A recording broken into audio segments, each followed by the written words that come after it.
Yeah, Salakia. Video had cut out, but I'm gonna continue on. The point that I was making was that you have to be able to stand 10 toes no matter what. No matter who tries to throw you off your course. You see, because anybody could be used as an agent of Satan. Okay, especially if they're not in this truth. Or even if they are in this truth. I say that too. But let me get this. This is Isaiah chapter 30 and verse 20.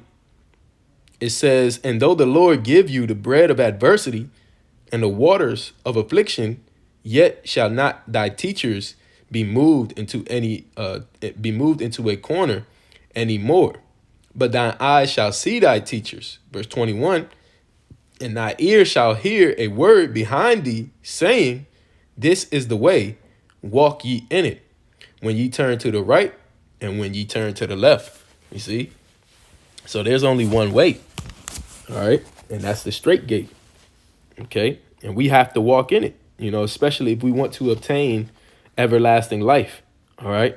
Especially if we want to obtain salvation, And remember, our families, our loved ones could potentially be saved through us. We have a lot on the line, man. Okay. There's a lot on the line. All right. We talking about an everlasting kingdom and righteousness, man. Okay. Hey, Lord's will, I get this and then I'm gonna close out. But this is 2nd Ezra chapter 7, and I'm gonna start at verse 1. "And when I had made an end of speaking these words, there was sent unto me an angel, which had been sent unto me the nights afore. And he said unto me, Up, Esdras, and hear the words that I am come to tell thee. And I said, Speak on, my power. Then said he unto me, The sea is set in a wide place, that it might be deep and great. But put the case, the entrance were narrow like a river. Who then could enter into the sea to look upon it and to rule it, if he went not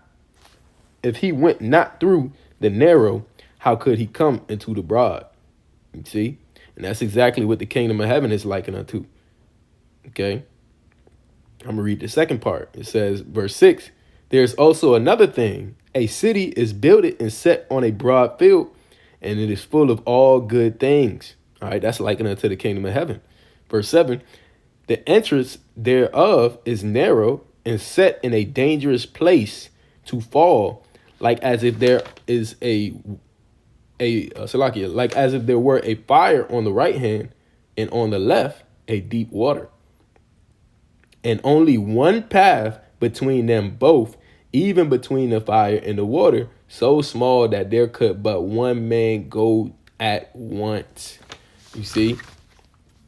Only one man could go at once. So some of these things that we face, that's another point that I wanted to make too, is that some of these things that we face, yes, we do have brothers. We have brothers to help us with the overload. When you read Galatians, the 6th chapter, it talks about bearing one another's burdens. And later on in that chapter, it also talks about bearing your own burden. Okay? Because we all have our individual cross that we have to carry. Just like Yahushua carried his cross. You see? And he said that if you would not bear your cross, you cannot be my one of my disciples. Okay? So there's certain things that we just have to go through alone. There's certain things we have to experience alone. And then there's certain things, of course, where you lean upon a brotherhood. And there's brothers there to give you advice, all right, and basically coach you through that situation. But it's something that you still have to face. It's something that you still have to deal with. You see? And that's the straight gate. And although it doesn't feel good in that moment, although it's painful, it's hurtful, it's mentally taxing, all of these things, let's use wisdom. Use what the scriptures tell us to do. Just like Yahushua said, these things coming forth not by anything else, but by prayer and by fasting. Okay? That's how we get those demons up off us, man. That's how we level up spiritually. Hey, so Lord's will, this was edifying unto the elect. I want to give infinite praise, honor, and glory unto Yahweh Bashem Yahushai, Bashem Rakakwadash. And of course, until next time, Shalom.